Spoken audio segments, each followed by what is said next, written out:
പ്രണയസഖി ഭാഗം 36. ഞാനീ പറയുന്ന കാര്യങ്ങളെല്ലാം അറിയാവുന്ന മറ്റൊരാൾ കൂടി ഈ വീട്ടിലുണ്ട്. ശിവ പറഞ്ഞതും എല്ലാവരും നോക്കിയത് വർണ്ണയുടെ നേർക്കാണ്. അവൾക്കല്ല, എൻ്റെ അച്ഛനാണ്. ശിവ പറഞ്ഞതും എല്ലാവരും ഞെട്ടലോടെ മോഹനെ നോക്കി. എനിക്കെല്ലാം അറിയാം. അയാളും പറഞ്ഞതും എല്ലാവരിലും അവിശ്വസനീയത. ഈ 2 വർഷം ഇതിൻ്റെ പിറകെയായിരുന്നു ഞാൻ. അതിൽ എൻ്റെ കൂടെ ഉണ്ടായത് എൻ്റെ അച്ഛൻ മാത്രമായിരുന്നു.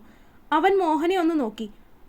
ഞാനും അച്ഛനും തമ്മിൽ തല്ലിയപ്പോഴും ഇയാൾ ഉള്ളിൽ സന്തോഷിക്കുമായിരുന്നു. അത് പറഞ്ഞ് ശിവ മാധവനെ അരിശത്തോടെ ഒന്ന് നോക്കി. അതിൻ്റെ കാരണം ഇനി ഞാൻ പറയണോ അതോ ചെറിയമ്മ പറയുന്നോ? അവൻ ചെറിയമ്മയുടെ നേർക്ക് തിരിഞ്ഞു. അവരവനെ ഞെട്ടലോടെ നോക്കി. തനിക്കറിയാവുന്ന സത്യം അത് ശിവ മനസ്സിലാക്കി എന്നുള്ളതിൽ അവരൊന്നാകെ ഞെട്ടിപ്പോയിരുന്നു. അവൻ അവരുടെ മുന്നിൽ വന്ന് നിന്നു. ഇത്രയും വർഷം അനുഭവിച്ചില്ലേ ചെറിയമ്മേ, ഇനി എന്തിനാ ഇങ്ങനെ ഇയാളുടെ അടിമയായിട്ട്? ബാക്കി ചോദിക്കാനാവാതെ അവൻ ഇടർന്ന ശബ്ദത്തിൽ ചോദിച്ചു പോയി. ചെറിയമ്മ അതിനവനെ കണ്ണു നിറച്ച് നോക്കിയതല്ലാതെ മറുത്തൊന്നും പറഞ്ഞില്ല. അതും ഞാൻ തന്നെ പറയാം. ഇനി ഇയാളുടെ ഈ കളികളൊന്നും ആരും അറിയാതെ പോകരുത്. ശിവ ചെറിയച്ഛനാണ്, എങ്ങനെയൊക്കെ ആയാലും. അത് പറഞ്ഞു തുടങ്ങിയപ്പോൾ തന്നെ അമ്മ അവന് നേരെ തിരിഞ്ഞു പറഞ്ഞു. പക്ഷേ അവനത് കേട്ടതായി പോലും ഭാവിച്ചില്ല. ചെറിയച്ഛൻ, എനിക്ക് ഇയാളുടെ പേര് പറയാൻ പോലും അറപ്പാണ്. ശിവ അയാളുടെ മുഖത്തു നിന്നും അറപ്പോടെ മുഖം തിരിച്ചു. അപമാനഭാരത്താൽ അയാളുടെ തല താഴ്ന്നു പോയിരുന്നു. ഇത്ര നാളും ചെയ്ത ക്രൂരതകളെല്ലാം തന്നെ നോക്കി പല്ലിളിക്കും പോലെ തോന്നി അയാൾക്ക്. ഇയാൾക്ക് മറ്റൊരു സ്ത്രീയുമായിട്ട് ബന്ധമുണ്ട്, അതിൽ 2 മക്കളും ഉണ്ട്. ശിവ പറഞ്ഞതും എല്ലാവരും അവനെ ഞെട്ടലോടെ നോക്കി. ചെറിയമ്മയുടെ കരച്ചിൽ ചീളുകൾ പുറത്തേക്ക് വന്നു. ഒന്നും കേൾക്കുന്നില്ല എങ്കിലും അയാൾക്ക് അവൻ പറയുന്നത് എന്താണെന്ന് മനസ്സിലാവുന്നുണ്ട്. അത് വേറെ ആരുമല്ല, SI ദിവാകരൻ, അതായത് എൻ്റെ ഭാര്യയുടെ ചെറിയച്ഛൻ. അയാളുടെ ഭാര്യയാണ് ഇയാളുടെ കാമുകി. അത് പറയാൻ തന്നെ ശിവയ്ക്ക് വല്ലാതെ തോന്നി. വർണ്ണ അത് കേട്ടതും ഞെട്ടലോടെയാണ് അവനെ നോക്കിയത്. ഇത്ര നേരം അവൻ പറഞ്ഞറിഞ്ഞ കാര്യങ്ങളിൽ നിന്നും അവളിൽ ഏറെ ഞെട്ടലുണ്ടാക്കിയത് ഈ ഒരു കാര്യം പറഞ്ഞപ്പോഴായിരുന്നു. ദേവേട്ടാ, അവൾ ഞെട്ടലോടെ അത് കേട്ടതും അവനെ വിളിച്ചുപോയി. സത്യമാണ്, അവരും ഇയാളുമായിട്ട് അരുതാത്ത ബന്ധമുണ്ട്. ഇന്നും ഇന്നലെയും തുടങ്ങിയതൊന്നുമല്ല, വർഷങ്ങളായിട്ടുണ്ടത്. അവൻ അവളെ നോക്കി പറഞ്ഞു. മാത്രമല്ല, സഞ്ജനയും സിദ്ധാർത്ഥും, അവർ 2 പേരും ഇയാളുടെ മക്കളാണ്. പുച്ഛത്തോടെ അവൻ പറഞ്ഞു നിർത്തി. ഇനി അത് ഞാൻ എങ്ങനെ അറിഞ്ഞു എന്നാണോ? എല്ലാവരെയും നോക്കി അവൻ ചോദിച്ചു. പൊന്നുവിൻ്റെ അങ്ങനെ ഒരു സംഭവത്തിന് പിന്നിൽ ഇയാൾക്ക് പങ്കുണ്ടാകുമെന്ന് ഞാൻ സ്വപ്നത്തിൽ പോലും കരുതിയിരുന്നതല്ല. സതീശനെ ആയിരുന്നു എനിക്ക് സംശയം. പിന്നെ ദാ ഈ നിൽക്കുന്നവളെയും. അവൻ ഇഷയ്ക്ക് നേരെ കൈ ചൂണ്ടി. 2 വർഷം ഞാൻ അടങ്ങി മാറി നിന്നത് ഇവരെല്ലാം ഒന്ന് മറക്കാൻ വേണ്ടിയിട്ടാണ്. ഞാനിതിന് പിറകെയുണ്ടെന്നറിഞ്ഞാൽ അച്ഛനും മകളും കൂടി അടുത്ത പ്ലാൻ ചെയ്ത് എന്നെ അതിൽ നിന്ന് തിരിക്കും. അങ്ങനെ ഒരു ദിവസം വഴിയിൽ വെച്ചാണ് ഞാൻ ആ കാഴ്ച കണ്ടത്. ഇയാളും അവളും കൂടെ ഉല്ലസിച്ച് മാളിൽ നിന്ന് കറങ്ങുന്നു. കാറിലേക്ക് കയറി പോകുന്നത് കണ്ടതും ഒരാകാംക്ഷയുടെ പുറത്ത് ഞാൻ അതിൻ്റെ പിറകെ പോയി. വണ്ടി നേരെ വന്ന് നിന്നത് ഹോട്ടൽ സൺറൈസിൽ. അവിടെ പിന്നെ ബാക്കി എന്താ ഉണ്ടായതെന്ന് ഞാൻ പറയണ്ടല്ലോ. അന്നു മുതലാണ് ഇയാളെ ഞാൻ ശ്രദ്ധിക്കാൻ തുടങ്ങിയത്. എങ്കിലും ഇയാളുടെ നേർക്ക് സംശയിക്കാൻ മാത്രമുള്ള തെളിവൊന്നും എനിക്കുണ്ടായിരുന്നില്ല. ഞാൻ വീണ്ടും തിരിച്ച് കളപ്പുരക്കിലേക്ക് വന്നത് തന്നെ ഈ ഒരു കാര്യം അന്വേഷിക്കാൻ വേണ്ടിയാണ്. പക്ഷേ ഇവിടെ വന്നതിൻ്റെ 2ാമത്തെ ദിവസം ഞാൻ വേറൊരു കാര്യം കൂടി കണ്ടുപിടിച്ചു. അത് പറഞ്ഞ് അവൻ ഇഷയുടെ നേരെ തിരിഞ്ഞു. അന്നത്തെ ദിവസം അവൻ ഓർത്തെടുത്തു. രാത്രി ജഗ്ഗിൽ വെള്ളം എടുത്തു വെക്കാൻ വർണ്ണ മറന്നു പോയിരുന്നു. ദാഹിച്ചപ്പോൾ വെള്ളം കുടിക്കാൻ എഴുന്നേറ്റപ്പോഴാണ് ജഗ്ഗിൽ വെള്ളമില്ല എന്ന് കണ്ടത്. മുറിക്ക് പുറത്തേക്ക് ഇറങ്ങിയപ്പോഴാണ് ഇഷയുടെ മുറിയിൽ നിന്ന് വെളിച്ചം കാണുന്നത്. വാതിലാണെങ്കിൽ അടഞ്ഞു കിടക്കുകയാണ്. ഇവൾ ഈ നേരമായിട്ട് ഉറങ്ങിയില്ലേ എന്ന് ചിന്തിച്ച് ശിവ അവളുടെ മുറി കടന്ന് പോകാൻ ഒരുങ്ങുമ്പോഴാണ് അകത്തു നിന്ന് എന്തൊക്കെയോ ശബ്ദങ്ങൾ കേൾക്കുന്നത്. അടക്കി പിടിച്ച രീതിയിലുള്ള ശബ്ദങ്ങളാണ്. ശിവ അതൊന്ന് ശ്രദ്ധിച്ചു നോക്കി. എന്താണ് പറയുന്നത് എന്ന് പുറത്തുനിന്ന് കേട്ടിട്ട് വ്യക്തമാവുന്നില്ല. കുറച്ചു സമയം കഴിഞ്ഞപ്പോൾ ഒരു പുരുഷൻ്റേതെന്ന പോലുള്ള ശബ്ദവും കേട്ടു. തൻ്റെ തോന്നലാവുമെന്ന് കരുതി വിട്ടുകളയാൻ ഒരുങ്ങിയെങ്കിലും വീണ്ടും അത് കേട്ടുകൊണ്ടിരുന്നു. ശ്രദ്ധിച്ചു കേട്ടപ്പോൾ അത് സാധാരണ ശബ്ദങ്ങളല്ല, അടക്കി പിടിച്ച അവളുടെ ശീൽക്കാര ശബ്ദമാണ്. ശിവ അറപ്പോടെ അവിടെ നിന്ന് പോകാനൊരുങ്ങി. അകത്ത് ആരോ ഉണ്ടെന്നുള്ളത് വ്യക്തമാണ്, പക്ഷേ ആരാണെന്നറിയില്ല. അതറിയേണ്ട കാര്യമില്ല. അവൻ്റെ ഉള്ളിൽ ഇഷയോടുള്ള വെറുപ്പ് നുരപൊന്തി. വാതിൽ കടന്ന് പോകാനൊരുങ്ങുമ്പോഴാണ് അവളുടെ മുറിവാതിൽ തുറക്കാൻ പോകുന്നത് അവൻ ശ്രദ്ധിച്ചത്. അവൻ അപ്പോൾ തന്നെ മുറിയുടെ വാതിലിന് മറവിലേക്ക് മറഞ്ഞു നിന്നു. വാതിൽ തുറന്നിറങ്ങി വരുന്ന ആളെ കണ്ടതും അവൻ ഞെട്ടലോടെ അവിടെ തറഞ്ഞു നിന്ന് പോയി.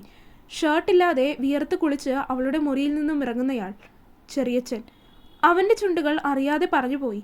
ഇത്രയും പറഞ്ഞു കഴിഞ്ഞപ്പോൾ തന്നെ എല്ലാവരും അവനെ ഞെട്ടലോടെ നോക്കി. എല്ലാവരിലും വെറുപ്പ് നിറഞ്ഞു, അറപ്പ് തോന്നി. സതീശൻ ഇരുവരെയും ഞെട്ടലോടെ നോക്കി. അയാളുടെ ഭാവം കണ്ടാൽ അറിയാം, ഇങ്ങനെയൊരു ബന്ധം അയാൾ ഇപ്പോഴാണ് അറിഞ്ഞിരിക്കുന്നത്. അയാളുടെ അറിവോടുകൂടിയുള്ളൊരു ബന്ധമല്ല ഇത്. എല്ലാം വിശദമായിട്ട് ചോദ്യം ചെയ്യാൻ അവസരം കാത്തിരിക്കുമ്പോഴാണ് ബിസിനസ് ആവശ്യത്തിന് രണ്ടും കൂടെ മംഗലാപുരത്ത് പോയത്. കയ്യോടെ ഞങ്ങൾ ഇവരെ അങ്ങ് പൊക്കി. അപ്പോഴും അച്ഛനോട് ഞാനെല്ലാം പറഞ്ഞിരുന്നു. അച്ഛനും ഞാനും തമ്മിൽ തല്ലിയപ്പോൾ ഇവർ രണ്ടുപേരും അത് അങ്ങേയറ്റം അങ്ങ് ആസ്വദിച്ചു. കാരണം സ്വത്തുക്കളെല്ലാം രണ്ടുപേർക്കും വീതിച്ചെടുക്കാം. ചെറിയച്ഛൻ ഇതെല്ലാം ചെയ്തത് കാമുകിക്കും മക്കൾക്കും കൊടുക്കാൻ വേണ്ടിയിട്ട്. അവനത് പറഞ്ഞു നിർത്തി. അച്ഛനായിട്ട് തന്നെ കണ്ടിരുന്ന മനുഷ്യനാണ്. എല്ലാം അറിഞ്ഞപ്പോൾ സങ്കടം തോന്നിയിരുന്നു. എന്നാൽ ഇന്നതില്ല. മുത്തശ്ശിയുടെ കണ്ണുകളിൽ അയാളോടുള്ള ദേഷ്യം നിറഞ്ഞു. അവർ ഇഷയുടെ മുന്നിലേക്ക് വന്നു നിന്ന് അവളുടെ കരണം നോക്കി ഒന്ന് കൊടുത്തു. ഇപ്പോൾ ഇവിടുന്ന് ഇറങ്ങണം തേ. അത്രയും അറപ്പോടെയും വെറുപ്പോടെയും മുത്തശ്ശി അവളെ വിളിച്ചുപോയി. എല്ലാവരും അവളിൽ നിന്ന് വെറുപ്പോടെ മുഖം തിരിച്ചു. മുത്തശ്ശി സതീശനും മാധവനും അടുത്തേക്ക് വന്നു. സതീശനും കൊടുത്തു മുഖത്തിട്ട് തന്നെ ഒരെണ്ണം. അയാളുടെ അവസ്ഥ പോലും അന്നേരം അവർ വകവെച്ചില്ല. ചുറ്റിനുമുള്ള മുഖങ്ങളിൽ അയാളോട് ഒരൽപ്പം ദയ പോലും ആർക്കും തോന്നിയിരുന്നില്ല. അതിനുശേഷം മുത്തശ്ശി മാധവനെ ഒന്ന് നോക്കി. ഈ മഹാഭാബി എൻ്റെ വയറ്റിൽ തന്നെ വന്ന് പിറന്നല്ലോ. ഥൂ! മുത്തശ്ശി അയാളുടെ മുഖത്തേക്ക് ആഞ്ഞ് കാർക്കിച്ച് തുപ്പി. അയാളുടെ മുഖത്ത് തന്നെ അത് വന്ന് പതിച്ചു. എല്ലാവരും അതൊരു കാഴ്ചക്കാരായി നോക്കി നിന്നതല്ലാതെ പ്രതികരിച്ചില്ല.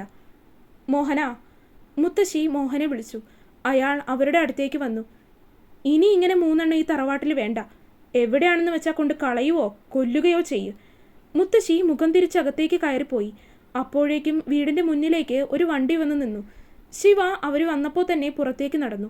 ശിവയുമൊത്ത് അകത്തേക്ക് കയറി വരുന്ന പോലീസുകാരെ കണ്ട് എല്ലാവരും ഒന്ന് പേടിച്ചു. ഇഷാനിക്ക് എന്നെ ഓർമ്മയുണ്ടോ? ഉണ്ണി അവളുടെ മുന്നിലായി വന്നു നിന്ന് ചോദിച്ചു. അതാരാണെന്ന് അവൾക്ക് അറിയില്ലായിരുന്നു. പക്ഷേ എവിടെയോ കണ്ടു മറന്ന മുഖമാണ്. വന്നപ്പോൾ മുതൽ അവളത് ആലോചിക്കുന്നുണ്ട്. ഓർമ്മയില്ലെങ്കിൽ ഞാൻ ഓർമ്മിപ്പിക്കാം. ഒരു ശ്രാവൺ എന്ന് പറയുന്ന ആളെ അറിയോ? ഉണ്ണി ചോദിച്ചതും പെട്ടെന്ന് തന്നെ അവനെ ഓർത്തെടുത്തതുപോലെ ഇഷയുടെ മുഖം ആകെ വിളറിപ്പോയിരുന്നു. അവനെ ഇങ്ങോട്ട് കൊണ്ടുവാ. പോലീസുകാരൻ പറഞ്ഞതും കോൺസ്റ്റബിൾ ഒരാളെ അകത്തേക്ക് കൊണ്ടുവന്നു. അവൾ അവനെ ഞെട്ടലോടെ നോക്കി. കയ്യിൽ വിലങ്ങണിഞ്ഞു വരുന്ന ശ്രാവണിനെ കണ്ടതും അവൾക്ക് ഭയമായി. ഇത് ശ്രാവൺ ഡ്രഗ് ഡീലറാണ്. ഇവനുമായിട്ട് ബന്ധമുള്ള എല്ലാവരെയും ഞങ്ങൾ അറസ്റ്റ് ചെയ്തിട്ടുണ്ട്. അതിൽ ഏറ്റവും കൂടുതൽ ഇടപാടുകൾ നടത്തിയിട്ടുള്ളത് ഇഷാനി സതീശനായിട്ടാണ്. പോലീസുകാരൻ പറഞ്ഞതും എല്ലാവരും വീണ്ടും ഞെട്ടി. സോ ഞങ്ങൾ ഇപ്പോൾ വന്നത് ഇഷാനിയെ അറസ്റ്റ് ചെയ്യാനും ഈ വീടൊന്ന് സെർച്ച് ചെയ്യാനുമാണ്. ദാ സെർച്ച് വാറന്റ്. അയാളത് മോഹൻ്റെ കയ്യിലേക്ക് നീട്ടി. മോഹൻ അതിനുള്ള അനുവാദം കൊടുത്തതും അവരകത്തേക്ക് കയറി ഓരോ സ്ഥലങ്ങളൊക്കെ ആയിട്ട് പരിശോധിക്കാൻ തുടങ്ങി. എല്ലായിടവും പരിശോധിച്ച് തിരിച്ചെത്തിയ പോലീസുകാരുടെ കയ്യിൽ 1-2 പാക്കറ്റ് ഉണ്ടായിരുന്നു. ഇത് ഡ്രഗ് ആണെന്ന കാര്യത്തിൽ എനിക്ക് സംശയമില്ല. അങ്ങനെയുള്ള സ്ഥിതിക്ക് എനിക്കിവളെ കൊണ്ടുപോകാമല്ലോ. പോലീസുകാരൻ വന്ന് ചോദിച്ചതും ആരും ഒന്നും മിണ്ടിയില്ല. ഇത്രയും നേരമായിട്ടും ഇഷയുടെ പ്രതികരണമൊന്നും ഉണ്ടായിട്ടില്ല. എല്ലാം കൊണ്ടും അവളാകെ നടുങ്ങി നിൽക്കുകയാണ്. അവൾക്ക് ഒരു നിമിഷം എന്താണ് തനിക്ക് ചുറ്റും സംഭവിക്കുന്നത് എന്ന് പോലും മനസ്സിലാകുന്നില്ലായിരുന്നു. മനസ്സിൻ്റെ സമനിലയാകെ തെറ്റിപ്പോകും പോലെ തോന്നി അവൾക്ക്. പോലീസുകാരുടെ കൂട്ടത്തിൽ വന്ന ഒരു ഫീമെയിൽ കോൺസ്റ്റബിൾ വന്ന് അവളുടെ കയ്യിൽ വിലങ്ങണിയിക്കാൻ ശ്രമിക്കുമ്പോഴേക്കും അവൾ അത് തട്ടിയെറിഞ്ഞ് പുറത്തേക്ക് ഓടാൻ ശ്രമിച്ചിരുന്നു. അപ്പോഴേക്കും എല്ലാവരും ചേർന്ന് അവളെ പിടിച്ചു വെച്ചു. ഭ്രാന്തുള്ളവരെ പോലെ അവൾ അവരുടെ കയ്യിൽ കിടന്നലറി. എങ്കിലും അതൊന്നും വകവയ്ക്കാതെ പോലീസുകാർ അവളെ വലിച്ചിഴച്ച് ജീപ്പിലേക്ക് കയറ്റി കൊണ്ടുപോയി. ആരും അത് തടയാനോ അതിനിടയിലേക്ക് ഇടപെടാനോ ചെന്നില്ല. സതീശൻ കണ്ണുകൾ ഇറുക്കി അടച്ചു കളഞ്ഞിരുന്നു. ഇത്രനാളും ഈ കണ്ടതെല്ലാം ചെയ്തു കൂട്ടിയത് അവൾക്ക് വേണ്ടിയാണ്. എന്നാൽ ഇപ്പോൾ അതെല്ലാം വെറുതെ ആയിരിക്കുന്നു. തൻ്റെയും തൻ്റെ മകളുടെയും ജീവിതം നശിച്ചുപോയി എന്നയാൾക്ക് തോന്നി തുടങ്ങി. ഇനിയും ജീവിച്ചിരിക്കണ്ട, ഒന്ന് മരിച്ചു പോയാൽ മതി എന്ന് തോന്നാൻ തുടങ്ങി. ഇഷയെ അവർ കൊണ്ടുപോയി. ഉണ്ണി കുറേ നാൾ വിദേശത്ത് ഇഷയുടെ നാട്ടിലുണ്ടായിരുന്നു. അവിടെ ഇവൻ ടെമ്പററി ആയിട്ടൊരു ജോലി ശരിയാക്കിയിരുന്നു. അത് അവളെ നിരീക്ഷിക്കാൻ വേണ്ടിയിട്ടായിരുന്നു. അവളുടെ കുത്തഴിഞ്ഞ ജീവിതം കണ്ടപ്പോൾ തന്നെ അവളുടെ സ്വഭാവം എനിക്ക് മനസ്സിലായതാണ്. എല്ലാവരും നടുക്കത്തോടെ എല്ലാം കേട്ടുനിന്നു. ആർക്കും ഒന്നും വിശ്വസിക്കാനാവുന്നില്ലായിരുന്നു. ഇപ്പോൾ ഈ നടന്നതെല്ലാം ഒരു സിനിമാ കഥ പോലെ തോന്നി എല്ലാവർക്കും. സത്യം അത് പുറത്തു വന്നു. അതിത്രയും ഭയാനകമാകും എന്ന് കരുതിയിരുന്നില്ല. അറപ്പോടെയും വെറുപ്പോടെയും തങ്ങളെ നോക്കുന്നവരെ എങ്ങനെ നോക്കണമെന്ന് സതീശനും മാധവനും അറിയില്ലായിരുന്നു. വർണ്ണ! ശിവ അവളെ വിളിച്ചു. അവൾ അവനെ ഒന്ന് നോക്കി. ഇപ്പോഴും ആ കണ്ണുകളിൽ നിന്ന് ഞെട്ടല് വിട്ടുമാറിയിട്ടില്ല. നമ്മുടെ വീട്ടിൽ അന്ന് രാത്രി നീ ഒറ്റയ്ക്കായിരുന്ന സമയത്ത് ആരോ വന്നതോർക്കുന്നുണ്ടോ? ശിവ ചോദിച്ചപ്പോൾ അവൾ ഉണ്ടെന്ന രീതിയിൽ തലയാട്ടി. അത് വേറെ ആരുമല്ല, ഈ ചെറ്റ തന്നെയാണ്. ശിവ മാധവനെ ചൂണ്ടി. ഇയാൾക്ക് കാമം കൊണ്ട് കണ്ണു കാണില്ല, അതിനുള്ളത് ഞാൻ കൊടുത്തിട്ടുണ്ട്. അത് പറഞ്ഞ് അവൻ്റെ നോട്ടം അയാളുടെ കാലിനിടയിലേക്ക് പോയി. അയാൾ പേടിയോടെ അവനെ നോക്കി. ശിവ അയാളെ ഒന്ന് പുച്ഛിച്ചു നോക്കി. ഇനി ഇയാളെ ഒന്നിനും കൊള്ളില്ല, ശിവ പുച്ഛത്തോടെ പറഞ്ഞു. അവനിത് പറയുമ്പോഴും അപ്പോഴും തേങ്ങി കരഞ്ഞുകൊണ്ടിരിക്കുന്ന ചെറിയമ്മയുടെ അടുത്തേക്ക് അവൻ നടന്നു ചെന്നിരുന്നു. അമ്മേ, അവൻ സ്നേഹത്തോടെ അവരെ വിളിച്ചു. കലങ്ങി ചുവന്ന കണ്ണുകളോടെ അവരവനെ നോക്കി. ഇനിയും എന്തിനാ ഇങ്ങനെ കരയുന്നത്? ഇയാളുടെ കയ്യിൽ നിന്ന് രക്ഷപ്പെട്ടു, അങ്ങനെ ചിന്തിക്ക്. അവൻ അവരുടെ കണ്ണുനീർ തുടച്ചു നീക്കി. പലപ്പോഴും ചെറിയമ്മ ഒറ്റയ്ക്കിരുന്ന് കരയുന്നതൊക്കെ കണ്ടിട്ടുണ്ട്. പക്ഷേ കാര്യം ചോദിക്കുമ്പോൾ ഒന്നുമില്ല എന്ന് പറഞ്ഞൊഴിയും. ഇപ്പോൾ മനസ്സിലാവുന്നുണ്ട് അതെന്തിനാണെന്ന്. അവൻ ചെറിയമ്മയുടെ മുഖത്തേക്ക് അലിവോടെ നോക്കി. അവരെ തന്നിലേക്ക് ചേർത്ത് നിർത്തി. എല്ലാം കഴിഞ്ഞ് രാത്രി വർണ്ണ കട്ടിലിൽ കിടക്കുകയാണ്. അവൾ ഇപ്പോഴും ഉറങ്ങിയിട്ടില്ല. ശിവ താഴ്ന്നു മുകളിലേക്ക് വന്നിട്ടില്ല. ഡോറ് തുറക്കുന്ന ശബ്ദം കേട്ടപ്പോൾ തന്നെ അത് ശിവയാണ് എന്നവൾക്ക് മനസ്സിലായി. തിരിഞ്ഞു നോക്കിയില്ല. അവൻ ലൈറ്റ് ഓഫ് ആക്കുന്നതും വന്ന് കട്ടിലിലേക്ക് കിടക്കുന്നതും അവൾ അറിഞ്ഞിരുന്നു. അവൻ കിടന്നപ്പോൾ തന്നെ അവൾ അവൻ്റെ നെഞ്ചിലേക്ക് തലവച്ച് കഴിഞ്ഞിരുന്നു. ഉറങ്ങിയില്ലേ നീ? ഉറക്കം വരുന്നില്ല. അവളുടെ പതിഞ്ഞ ശബ്ദം. തുടരും. അപ്പോൾ വീഡിയോ കണ്ടവരെല്ലാവരും വീഡിയോ ലൈക്ക് ചെയ്യുക. നിങ്ങളുടെ അഭിപ്രായങ്ങൾ എന്തായാലും അത് കമൻറ്റായിട്ട് അറിയിക്കുക. ചാനൽ സബ്സ്ക്രൈബ് ചെയ്യാത്തവരുണ്ടെങ്കിൽ സബ്സ്ക്രൈബ് ചെയ്യുക. അടുത്ത പാർട്ടായിട്ട് നാളെ വരാം കേട്ടോ. ബൈ.